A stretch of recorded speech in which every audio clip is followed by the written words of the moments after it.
No, because I don't think there's ethnic cleansing going on. I think ethnic cleansing is too strong an expression to use for what's happening. I think there's a lot of hostility there. And as I pointed out just now, it's Muslims killing Muslims as well if they think that they're collaborating with the authorities. It's a matter of people on different sides of a divide. And this divide we are trying to close up as best as possible and not to widen it further.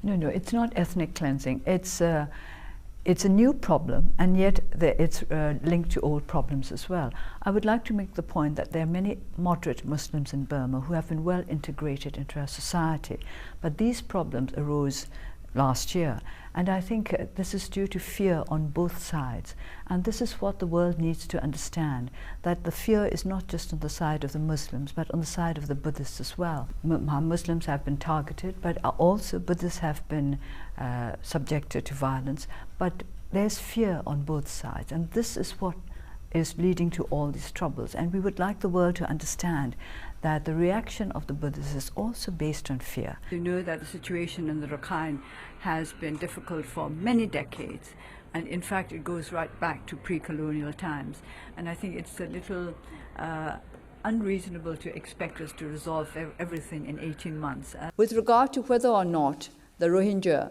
are citizens of the country, that depends very much on whether or not they meet the requirements of the citizenship laws as they now exist. There are those who say that the Burmese